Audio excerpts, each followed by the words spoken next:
Hey toi fan du Prince de Gotham ou juste des films d'ici, je vais te parler dans cette vidéo du film Joker de Joaquin Phoenix en 3 phases. L'une où je vous présente le film en lui-même et l'impact qu'a ce film sur l'univers de DC et sur le Joker en lui-même. La deuxième sera sur ce que nous, fans des méchants du Chevalier Noir, espérons et attendons ou même craignons pour ce film sur le Joker. Et pour la troisième, ce sera une review du film, de ce que je pense du film et la thématique que nous propose ce film, sans trop vous spoiler bien sûr. Bien sûr. Non, en vrai, je vais faire sans spoil et avec.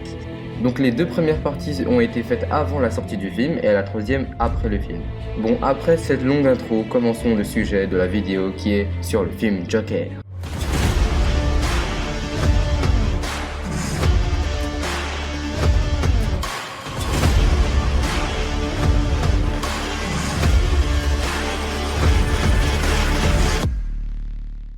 Donc le film Joker est sorti ce mois-ci, le 9 octobre, dans nos salles de cinéma. Ce film nous propose un spin-off sur le Joker, sans Harley Quinn et même sans son ennemi de toujours, Batman, où le Joker sera joué par l'acteur Joaquin Phoenix, qui est accompagné de l'actrice Zazie Beetz et Richard De Niro en rôle secondaire pour les plus notables. Il durera 122 minutes et qui fait 2 heures, même si on s'en fout un peu. Pourquoi je fais des vidéos en vrai ?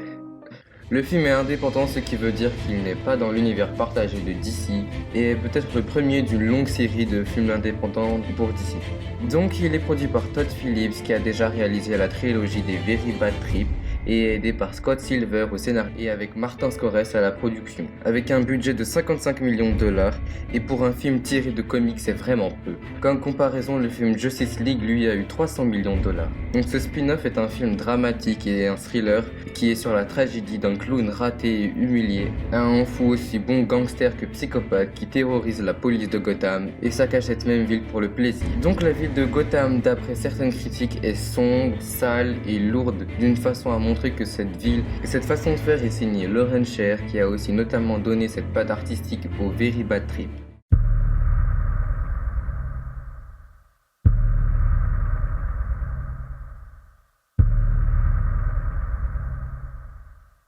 En fait, on attend juste un Joker qui soit meilleur que celui de Suicide Squad. C'est pas compliqué.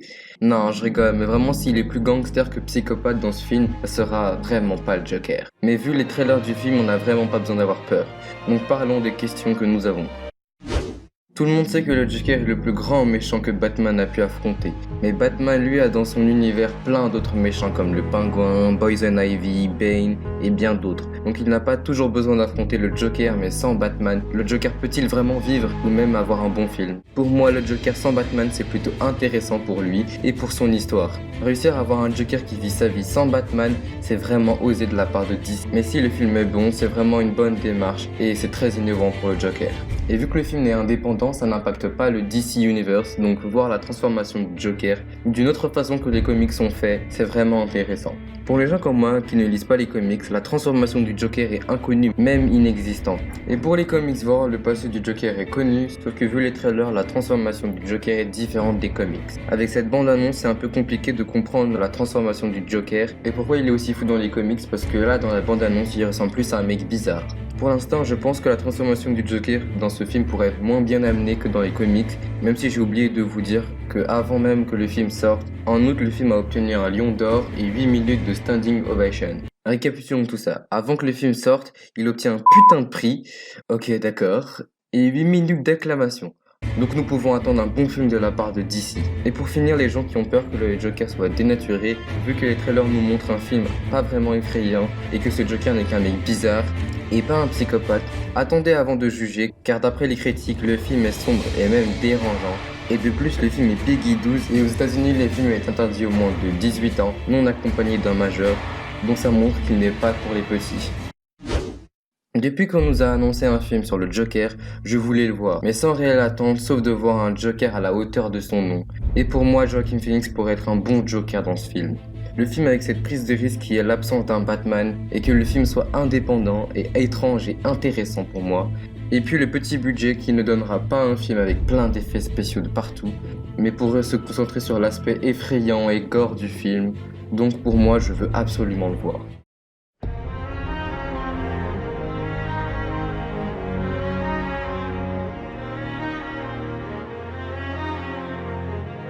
Bon, je te laisse 10 secondes pour quitter la vidéo et regarder le film. Donc maintenant, montage, what the fuck.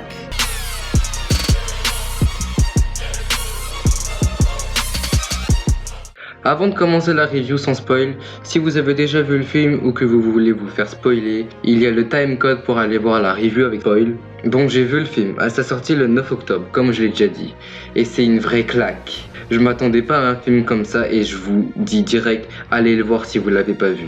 Le film, comme je vous l'avais dit, était un film sombre et qui n'est pas comme les autres films de DC, et je vous ai pas menti. La première fois qu'on le voit, on se demande vraiment si c'est un film avec un personnage tiré de comics. Pour le budget, comme je l'ai dit, est très faible pour ce genre de film, donc ce que je pensais était vrai. Avec peu d'argent, ils sont concentrés sur le côté sale et glauque de la ville de Gotham et du film en lui-même, et surtout en faisant un côté lourd au film.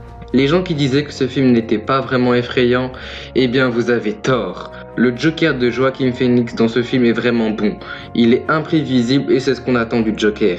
Même si le film est centré sur la psychologie et ses troubles mentaux, sauf quand il prend les traits du Joker, même s'il prend son temps avec ça. Pour moi, il m'a surpris, surtout vu la violence, car dans le film, c'est à de très rares moments que la violence est là, ce qui augmente le choc des moments violents. Si vous n'avez pas vu le film comme vous regardez cette partie sans spoil, eh bien je dois vous dire que ce film est une vraie histoire, où le Joker évolue du mauvais sens du terme pour notre joie. Quand vous verrez Arthur Fleck et Joaquin Phoenix devenir le Joker, au début vous aurez pitié de lui, mais au fur et à mesure du film, vous n'aurez plus pitié et aurez un peu peur de lui.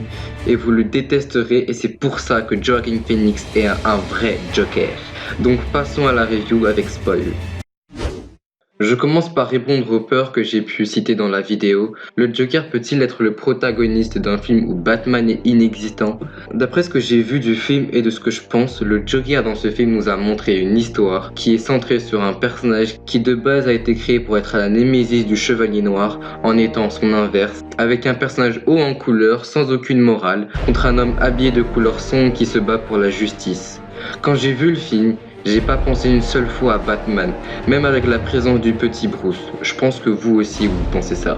Et pour mon hypothèse qui était que la transformation du Joker serait moins bien amenée dans le film que dans les comics, eh bien j'avais tort. Même si sa transformation n'est pas la même, le film nous donne une transformation revisitée qui se centre sur la psychologie avec l'arrêt des médicaments qu'il consommait, puis la révélation sur sa mère qui l'a adopté et ensuite par l'humiliation que son idole Murray Franklin, joué par Richard De Niro, et les multiples agressions qu'il a pu avoir l'ont transformé en un être sans morale. Le film nous a aussi donné deux moments qui nous ont tous surpris et qui sont présentés par deux femmes qui ont aidé Arthur à devenir le Joker. La première est sa mère, qui dans le film montre un fort lien entre lui et elle, mais le twist d'apprendre son adoption était surprenant. Sauf que savoir qu'il a été battu et maltraité dans sa petite enfance a été un coup de génie pour nous surprendre, mais aussi pour comprendre encore plus la psychologie d'Arthur. Et la deuxième femme qui change Arthur est Sophie Dumont, jouée par Zazie Beetz, étant la première femme avec qui Arthur ait pu tisser des liens, entre guillemets bien sûr, car le deuxième twist du film est que la relation entre Sophie et Arthur tout au long du film était une illusion, ce qui a détruit le peu de cœur qu'avait Arthur. Ce twist était vraiment surprenant, mais il ne venait pas de nulle part car on aurait pu le remarquer avec les moments bizarres qu'on a pu voir dans leur relation. Ces deux femmes plus Monsieur Franklin ont été les seules choses qui l'ont gardé sur Terre après avoir arrêté son traitement, et les perdre chacun d'une façon différente l'ont fait évoluer du mauvais sens. Puis la façon dont le monde du rire l'a atteint, avec sa passion pour l'humour, et car toute sa vie n'était qu'un enchaînement de malheurs. À cause de tout ça, il a mal interprété une phrase que je vous dirai plus tard pour plus de mystère. D'après les critiques et les youtubeurs qui ont déjà fait des vidéos sur ce film, ils pensent que c'est un choc, une surprise et un très bon film. Pour le Joker et pour le DC Comics, même si le film ne ressemble vraiment pas à un film de DC, sauf en gardant cette touche de dark, et pour moi ils ont complètement raison. Ce film a réussi à montrer un psychopathe sans foi ni loi en un pauvre homme qui enchaîne les catastrophes, même si à la fin du film on ne peut pas accepter ce qu'a fait le Joker, et c'est pour ça qu'il est le Joker. Le film raconte une histoire et c'est tout.